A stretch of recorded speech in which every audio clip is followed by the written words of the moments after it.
महाराष्ट्र में अंबेडकर और तमिलनाडु में पेरियार। इन दोनों व्यक्ति में कई समानताएं हैं, लेकिन अंबेडकर के इसके महाराष्ट्र में पेरियार के बारे में कोई ज्यादातर लोग जानते नहीं हैं। इसलिए आज हम आपके लिए खास तमिलनाडु के अंबेडकर कहे जाने वाले पेरियार की कहानी लेकर आए हैं। आज हम जानेंगे कि आखिर ये पेरियार कौन थे और ऐसा क्या था कि पेरियार के राजनीति का, पेरियार के विचारों का सिर्फ तमिलनाडु ही नहीं बल्कि पूरे देश के राजकारण और समाज कारण पर बड़ा अच्छा परिणाम है। दोस्तों, आप देख रहे हैं बाबा साहेब अंबेडकर साहेब यूट्यूब चैनल। अभी तक अगर आपने चैनल को सब्सक्राइब नहीं किया हो तो सब्सक्राइब कर लें। तो चलिए वीडियो को शुरू करते हैं। दोस्तों, संघ और बीजेपी ने अंबेडकर और गांधी का तो स्वीकार कर लिया, लेकिन पेरियार का स्वीकार नहीं किया। आखिर ऐसा क्यों हुआ, आज हम यही जानने की कोशिश करेंगे। भारत के अन्य राज्यों की तुलना में तमिलनाडु कई मायनों में सबसे अलग लेकिन स्टाइलिश अनुभव देता है।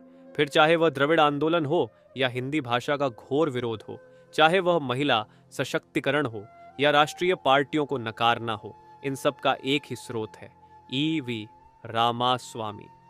रामास्वामी को पेरियार के नाम से भी जाना जाता है। पेरियार का अर्थ है आदरणीय, ज्येष्ठ या महान।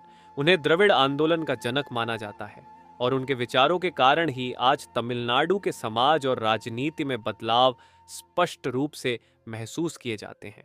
1879 में जन्मे पेरियार ने तमिलनाडु में जाति समाप्त करने के आंदोलन का नेतृत्व किया।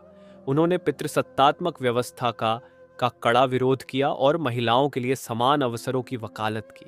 धर्म को अस्वीकार कर दिया और तर्कवाद को स्वीकार कर लिया।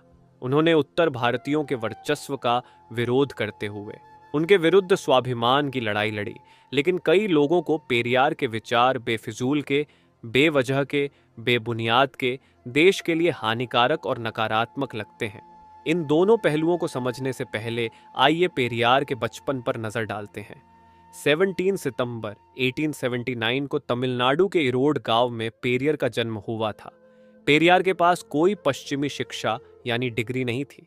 बमुश्किल 5वीं कक्षा की शिक्षा के बाद उन्होंने अपने पिता को उनके व्यवसाय में मदद करना शुरू कर दिया। चिकित्सक बुद्धि के पेरियार को बचपन से ही हिंदू धर्म में देवी देवताओं की कहानियों के बारे में विरोधाभास और सवाल महसूस होते थे, और बाद में जब उन्हें अपनी शादी के बाद काशी जाने का अवसर प्राप्त हुआ तो वहां एक धार्मिक पंगत में ब्राह्मणों द्वारा इस्तेमाल किए जाने वाले बर्तनों में उन्हें खाना देने से मना कर दिया गया। भूखे पेरियार ने अपना दिमाग चलाया और ब्राह्मणों के जैसे जनेऊ पहनकर मैं भी ब्राह्मण हूं ये बोलकर दूसरे किसी भोजनालय में जाने की कोशिश की। लेकिन उनकी दाढ़ी और मुच्छों ने उन्हें फंसाया और वो पकड़े गए और उन्हें वहां से भगा दिया गया। इस घटना का पेरियार के मन पर बहुत गहरा प्रभाव पड़ा और फिर उसके बाद उन्होंने सामाजिक मुद्दों पर चिंतन करना शुरू कर दिया। इसी बीच 1919 में वे महात्मा गांधी के अस्पृश्यता विरोधी आंदोलन की ओर आकर्षित हुए और कांग्रेस के सक्रिय सदस्य बन गए। यहीं से पेरियार के राजनीतिक जीवन की शुरुआत हुई, या फिर ये कह सकते हैं कि उनका राजनीतिक सफर शुरू हुआ। लेकिन वो अकेले ही राजनीति में नहीं आए। उन्होंने उनकी पत्नी नागम्मल और बहन बालम्बल, इनको भी राजनीति में आने के लिए प्रोत्साहित किया, उनको भी राजनीति में लाने की कोशिश की। उनकी एक मजबूत राय थी कि जब तक महिलाओं को पूर्ण स्वतंत्रता नहीं मिलेगी, जब तक महिलाओं को बराबरी का दर्जा नहीं मिलेगा, तब तक हम जाति व्यवस्था को नष्ट नहीं कर सकते। Not only for me but for every woman in Tamil Nadu, Periyar was our salvation.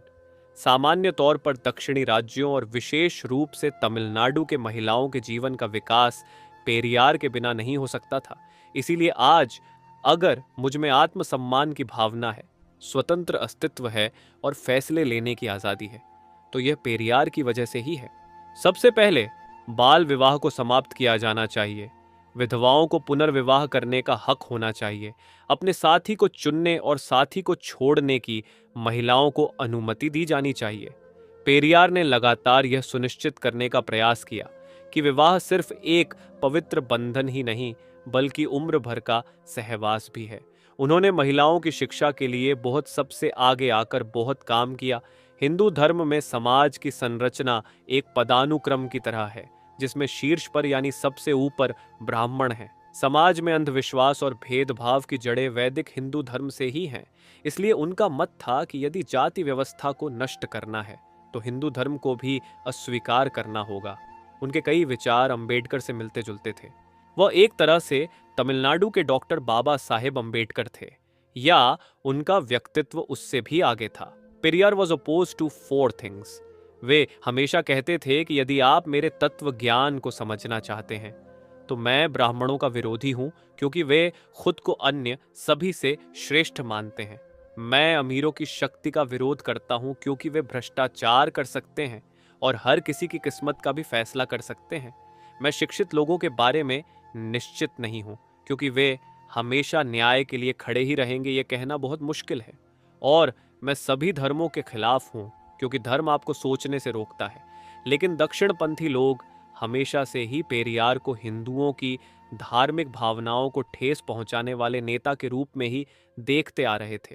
Periyar Hindu धर्म के आलोचक थे। वह वास्तव में सभी धर्मों के विरोधी थे। हालांकि पेरियार ने डॉक्टर बाबा साहेब अंबेडकर के बौद्ध धर्म स्वीकार करने के फैसले का स्वागत किया था। पेरियार ने हिंदू महिलाओं को अधिकार देने वाले हिंदू कोड बिल के लिए भी अंबेडकर का पूरा समर्थन किया था। जिस तरह महाड़ का मिट्टी नदी का सत्याग्रह बाबा साहेब के आंदोलन के लिए एक महत्वपूर्ण मील का पत्थर था, उसी तरह वाइकोम का सत्याग्रह पेरियार के आंदोलन के लिए उत्प्रेरक मजबूती देने वाला बन गया था। Dr. Ambedkar was trying to legitimize the struggle that Periyar was fighting on the streets and in conferences at the national level. Ambedkar और पेरियार के संघर्षों के विचारों में कई समानताएं हैं, लेकिन एक बुनियादी बात पर इन दोनों के विचार एक दूसरे से मेल नहीं खाते हैं। यहाँ दोनों के विचार अलग है। वो विचार था, या ये कहे कि वो विचार है, भारतीय संघ राज्य।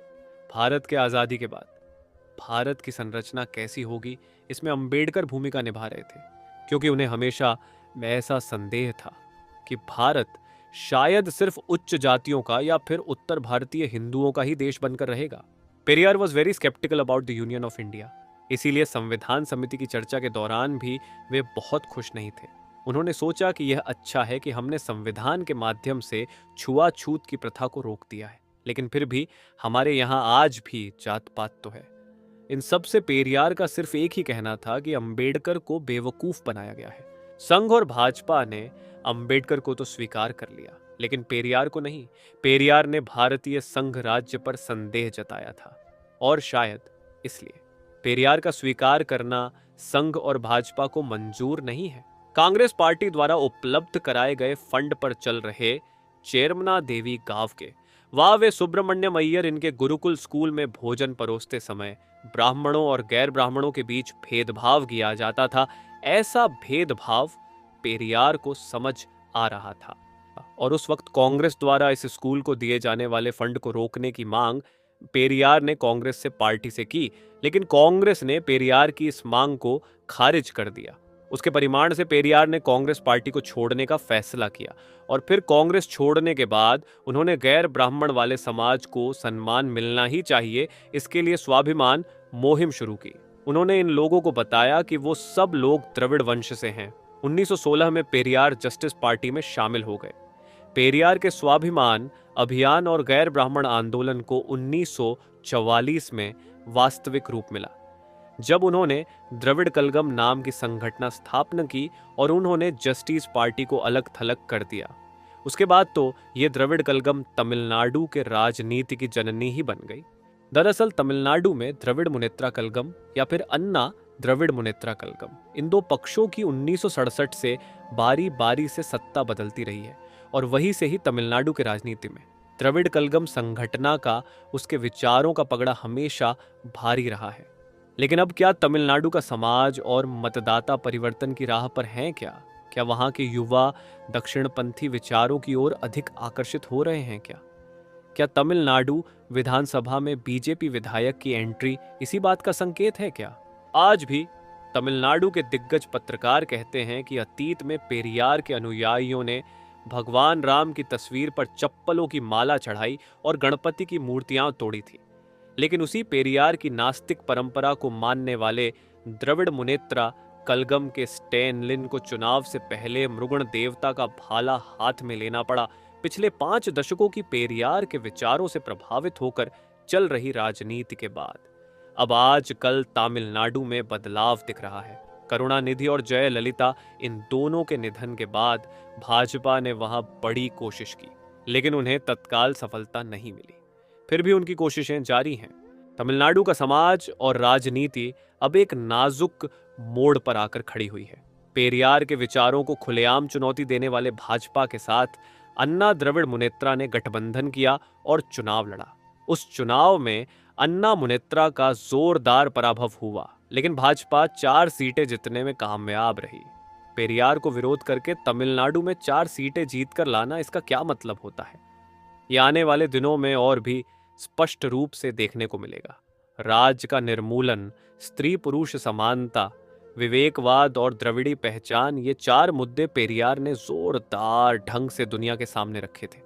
उनकी एकंदरीत सोच में धर्म का कोई स्थान नहीं था और शायद इसीलिए तमिलनाडु के राजनीति में भी हमें धर्म को कोई स्थान दिखाई नहीं देता, या फिर धर्म के ऊपर राजनीति ये तमिलनाडु में दिखती नहीं। खुद पेरियार को भी ये स्वीकार नहीं था।